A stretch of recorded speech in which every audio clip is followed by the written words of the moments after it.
So we are 2 weeks away before the transfer window in the Championship officially ends. We need to definitely go on with some completed deals and we need to go on with some transfer rumours, because with the transfer window nearing its end, the rumours are going to get even more crazier and crazier by the day. If you guys like what you see, please give the video a like, it does tremendously help. Please subscribe if you haven't done, or if you're new around here, it does really help the channel. We're 9 away, last time I checked, to 750 subscribers. If we can get to that target, that'll be incredible. And please share this channel to as many people as you can. All of that really helps. But without any further ado, let's commence with episode 13 of the Transfer Show.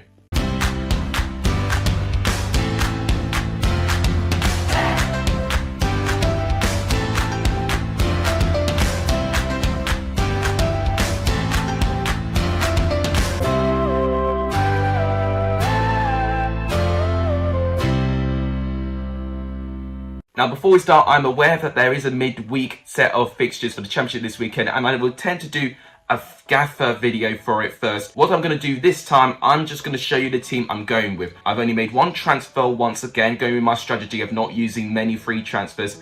And the only transfer I made, as you notice, is my captain, which is John Swift for Reading. He's had an incredible start. I'm going to replace him for Ajaria. So that's been the only transfer, Swift over Ajaria.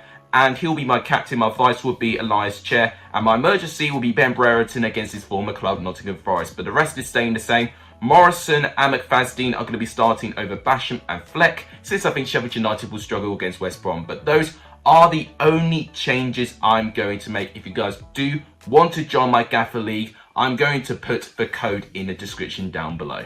But now let's talk about some transfers. The first one I didn't discuss was Sol Bamba. After he was given the all clear going through for non-Hodgkin lymphoma, he has now joined Middlesbrough. It was heartbreaking to see him leave Cardiff, but he's reunited with Neil Warnock with Middlesbrough, which I think is a match made in heaven. I think he'll definitely do well with Middlesbrough. He made 1 minute in the final game against Bristol City. So I think Sol Bamba, with the road of recovery, literally only 2 months later as well, since he was given the all clear, is a very inspirational story there. Another defender who is coming in Championship is Leo Ostergaard. He has joined on Stoke on a loan deal. Of course, last year he was a Coventry player and he was up there for probably being Coventry's most talented defender last year. And now he's joined the Stoke side, and he had played in Stoke's game against Birmingham. For the fact he's already starting, it goes to show that he'll immediately strengthen the squad. So I think it's a good signing for Stoke. Another signing which I didn't even realise how quickly he actually made a start was Oliver Norburn. I remember he made a really important impact for Peterborough when they played against Derby last weekend in that midfield position. He was in Shrewsbury last season and has joined Peterborough on an undisclosed fee. Could be a good signing for what I've seen of Norburn. He looks rather an encouraging player, and I think he'll be someone who'll be very important for options and for squad depth as well in that midfield position. So I think a really good signing for Peterborough. The biggest transfer undoubtedly was Adam Armstrong. I mean, 15.93 million in the Championship is insane enough. And also he scored on his debut for Southampton against Everton as well. Unfortunately, Southampton went on to lose in that game, but brilliant composure for Armstrong, and actually good for him, you know, to actually be in the right place in the right time while Southampton really pressed Everton in that goal.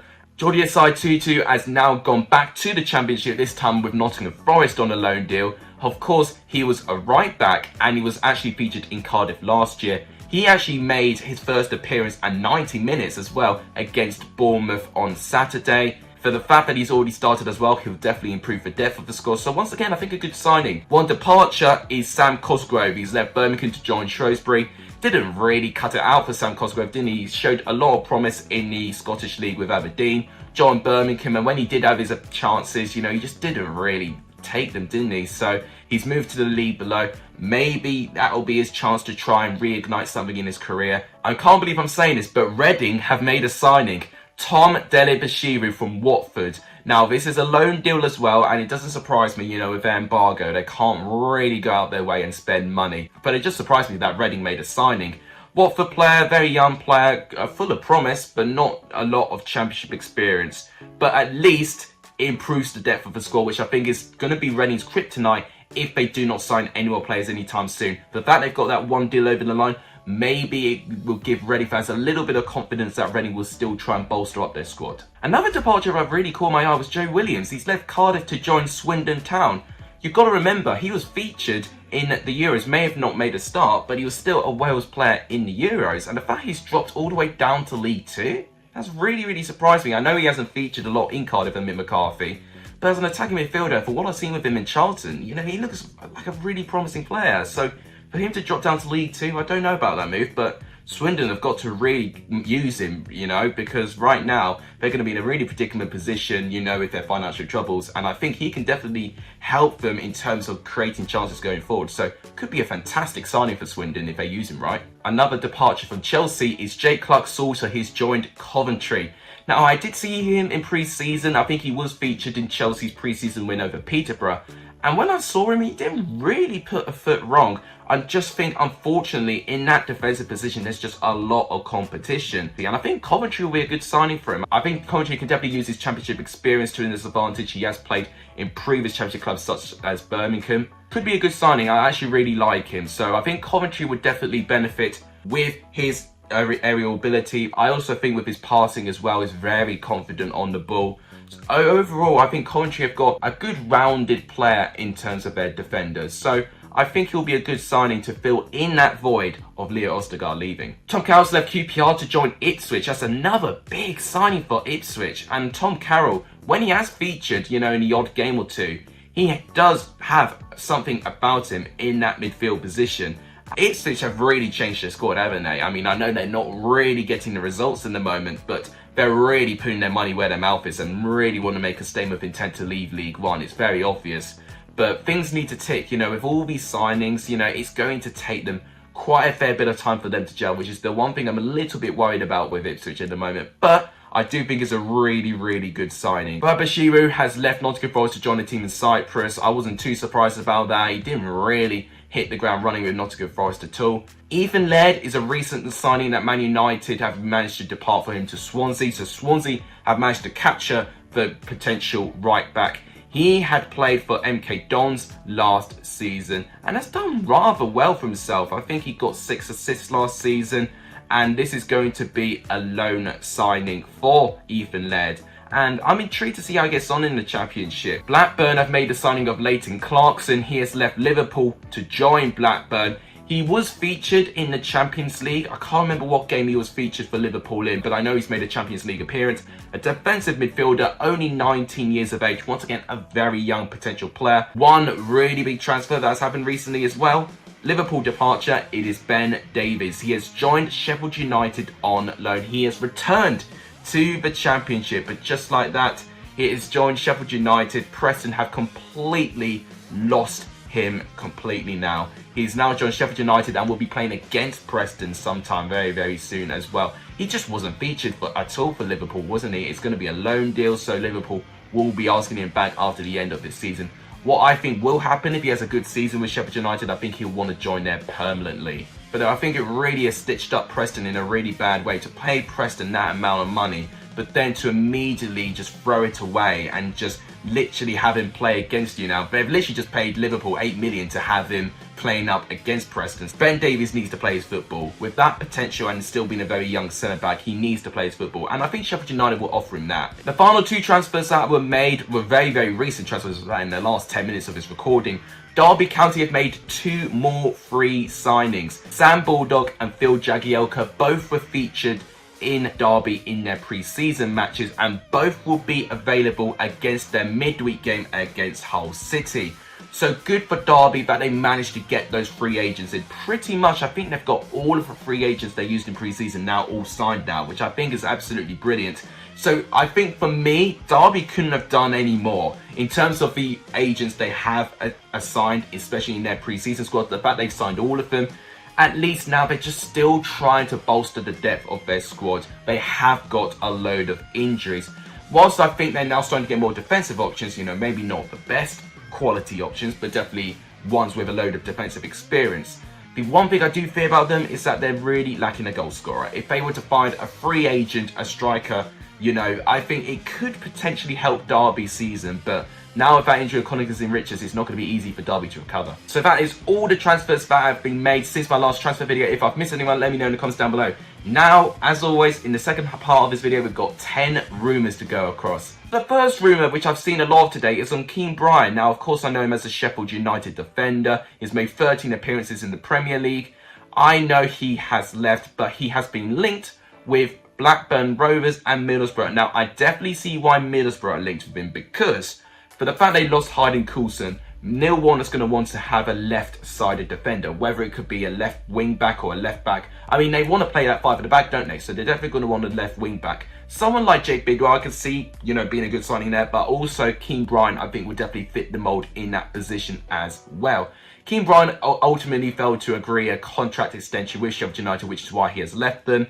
I think a move to Blackburn or Middlesbrough, I think will both be good signings, and I think both will be very clever signings for both of these clubs. So overall, I think the difference is going to be around a preference in terms of what club Keane Bryan wants to play for. One transfer saga that keeps going on and on and on is Lewis O'Brien. Crystal Palace look like that they want to sign Lewis O'Brien, but they're going to have to try and fight off Leeds United, because it looks like Leeds is Lewis O'Brien's preferred destination, because I think he wants to stay in the Yorkshire area. He has previously played for Bradford, which is also in Yorkshire, and of course Huddersfield most recently, also in Yorkshire. So it makes sense to me why he is really keen to join Leeds United. And Leeds, I think, for what I've heard last time, they've made a £7 million bid for O'Brien. I don't know if Huddersfield have turned that down or not, but it's been the latest bid, and if it has been turned down, then I think if Leeds definitely want O'Brien, they're going to have to step up their bid. If anything, go for 10 million, which I think is a really reasonable-ish transfer fee for Lewis O'Brien. He's a really talented midfielder and can definitely offer a lot going forward as well. Now, one deal which I think will be confirmed very, very soon is Rodrigo Muniz. Now, we have been going back and forth on Rodrigo Muniz. He's been featured in 3 of my transfer shows, thinking, you know, is he ever going to sign for a Championship club? And last time I spoke about him, I thought, you know what, I don't think he's going to the Championship. But now, I think he is, because according to Fabrizio Romano, he has signed for Fulham for £8 million plus 25% of future sale to Flamengo. What that means is that Fulham have spent £20 million on signings. To put that into perspective, £21 million have been spent by the other 23 clubs. So Fulham by themselves have almost spent half of the total Championship transfer fee, which I think is absolutely bonkers. So if this deal goes on, Fulham are definitely making their money speak actions here. And if they don't get promoted with that, it could definitely financially cripple them. One player being linked to Wade in the Championship is Michael Oberfemi. Now, Blackburn definitely been the strongest link, because they have lost recently Adam Armstrong, and Southampton can look at it as a replacement. Of course, they've already paid the fee for Adam Armstrong, and if they want to try and get some of that money back, they could ask Blackburn to pay for Michael Oberfemi for maybe even half of their price. But it looks like Bournemouth and Fulham are also linked with him as well. I think Fulham are a bit unlikely if Muniz is going to be a confirmed signing. Bournemouth could be a good signing for him, especially if they've lost Sam Surridge quite recently. They can look at Oberfemi as someone who can fill into his position and will really bolster their attacking options as well, because Bournemouth have got a load of injuries right now. So they can definitely make do with some new transfers. One interesting link is on Amad Diallo. Of course, we know him as a right winger for Manchester United, only 19 years old. But Sheffield United have been linked with him, and I've been told that Manchester United will allow him to go on loan if he does want to. And I know Manchester United got him for 37 million, which is quite an expensive transfer, really. But with Jesse Lingard returning potentially, and definitely Jadon Sancho accompanying his position, it's going to be very difficult for Diallo to get some game time. So going to the Championship, I don't think will be a bad option. I know some sides in Bundesliga, including Borussia Dortmund, have been interested. Basel in Switzerland have been interested as well. But a number of Championship clubs, but Sheffield United definitely being the most interested for what I know. If he joins Sheffield United, I think that'll be a really good signing, actually. He's pacey, he's quick, he's skillful. For what I've seen in Manchester United, I think he'll definitely be a fantastic signing in the Championship if Sheffield United can pull him off. Could potentially be a similar Ismaila Sarr figure if he does join the Championship for me. The next 2 rumours involve Nottingham Forest. Nottingham Forest have emerged interested in Matty Longstaff of Newcastle. He's scored 2 goals in his 14 appearances since 2019. Now, the thing is, I just don't think he's made enough appearances, and I think it's going to be very difficult for Matty Longstaff to feature consistently in that midfield position, because Newcastle, to be fair to them, have really tried to improve their squad. And I think Longstaff, whilst he's got potential, he's only 21 years of age, I just don't think he's quite got the quality necessarily to start constantly. So a move down to the Championship, I think, will definitely improve his career. And if Nottingham Forest get him, I could definitely see him being a potential replacement for someone like Luke Freeman for what they potentially had last season. So I think he'll be a really good signing if Nottingham Forest can pull him off. Going back to Forest, they do want James Garner back to Nottingham Forest. He was brilliant in that defensive mid position, but of course, James Garner probably actually plays even better going a little bit further forward. Now, I'll be very surprised if Forest can get both Longstaff and James Garner. It's likely it's going to have to be one or the other, and could potentially go for Longstaff if they cannot get James Garner back from Manchester United. Manchester United have been a little bit, slow with the whole thing, because they definitely want to make the right move for his career. But Forest are definitely very keen to get him back, and if Garner does want constant game time, because I don't think he's going to necessarily get it at Manchester United this year, I think a move down to the Championship back with Forest, I think, will be a good signing for him, because he definitely played his best football when he played under Chris Hughton. We've got 3 rumours left. One rumour which I think will definitely turn your attention, Queensborough Rangers fans, is Rob Dickie. He has been linked with Leeds and Wolves, and they are negotiating whether they can get him before August the 31st when the window ends. Warburton is very dismissive of these rumours, and definitely will say everyone or every player in that squad would definitely go with a load of money on the table. If they spend big, they'll let them go. And I think there was a $6 million bid being passed around, and I think he dismissed that quite convincingly. So I think you're going to have to go in the region for about 10 million-ish if you're going to have to try and convince Rob Dickie and Mark Warburton just to part ways. So it'll be interesting to see Rob Dickie say, if he stays for the full season, based on the incredible start he's made in the Championship this year, he could be unbelievable for Queensborough Rangers this year. The penultimate rumour is on Morgan Rogers, who was featured for Lincoln City last season on loan from Manchester City, with 6 goals and 4 assists in his 28 appearances. Now, Nottingham Forest, Blackburn and Crystal Palace have been 3 clubs linked with the winger. Now, I think he will be a terrific signing, whoever can get him, and I don't think he will be featured for Man City, but only 19 years of age, and to have those stats already in that age, especially in League One as well, where it's a really tough and competitive league, I think that's unbelievable. I think Palace will be a bit daunting for him based on the expectation on Crystal Palace. I think going to Blackburn or maybe Forest will be 2 fantastic options he can go for. I think him going to the Championship is a brilliant step up. Could you imagine him reuniting with Brennan Johnson and then working together again? That could be really, really good for Nottingham Forest. So I could definitely see the appeal of Forest trying to get Morgan Rogers, to try and get that connection that both Johnson and Rogers had when they were in Lincoln last year. And the final rumour is on Scott Dann. So he has obviously left Crystal Palace after an abundance of years and experience with Crystal Palace. Now, he has been linked with the move with Birmingham. Now, I think it's because he does know Lee Bowyer personally. So definitely there could be something sorted out there.